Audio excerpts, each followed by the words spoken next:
Well, today's development is the culmination of months of turmoil in Korean politics.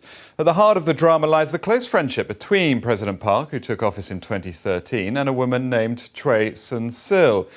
Ms. Choi is accused of using her presidential connections to pressure companies to give millions of dollars in donations to foundations she controlled. She is now on trial. In December, Parliament voted to impeach President Park, with the final decision moving to the Constitutional Court. In February, Samsung boss J.Y. Lee became embroiled in the scandal. He was arrested and accused of making donations to Ms. Choi in return for political favours. His trial started yesterday. And so today comes the final episode. The Constitutional Court rules to uphold the impeachment, and President Park is ousted from power. Well, let's discuss this further then with Robert Kelly, Assistant Professor at the Department of Political Science at Busan National University in Busan. Good to have you with us here on BBC World News. We have seen some protests on the streets. Do you see that as a harbinger of things to come?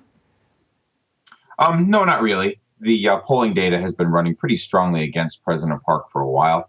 Something like 60 or 70% of South Koreans would like to see her out of office, if not in jail. Her approval ratings have been in the single digits for months.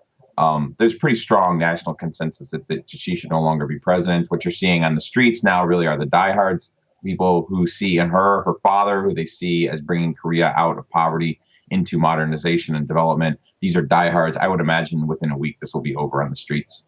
And what do you make of what's happened up until culminating, of course, with today? I mean, it seems very turbulent, but is this the democratic process in action? I think so. I'm actually quite proud of the Koreans. I don't mean to sound condescending, but I've been living here for 10 years. This is probably the best day I've actually lived here. I'm actually quite impressed at how they've done this. Very few democracies go the whole way through an impeachment process. The South Koreans did this without violence, without chaos. They followed the constitutional rules. Nobody's been killed. There's been no coup. This didn't turn into Arab Spring. That's a huge achievement for democracy, right? The system continues to roll on as expected. There will be election within 60 days. No, I would argue that this is a triumph of democracy. Scandals happen all the time. The question is, how do democracies respond to those scandals?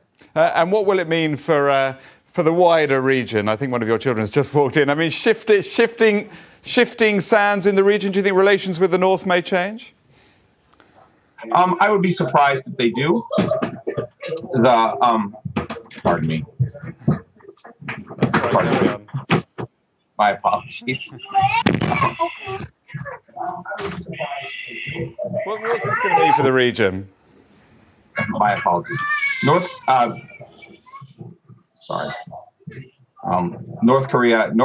South Korea's policy choices on North Korea have been severely limited in the last 6 months to a year because of North Korea's behavior. Most recently, the use of VX gas in the airport in Malaysia. That indicates that North Korea really doesn't follow global norms in any kind of way. That's a weapon of mass destruction. If it had slipped out onto a plane or something like that, it would have been a genuine catastrophe. North Korea has continued to use missiles and continue to deploy missiles and develop nuclear weapons. All of those things threaten South Korea and China and Japan. I would be very surprised if this gives us the left any leeway to run into a new sort of sunshine policy or new toleration of North Korea.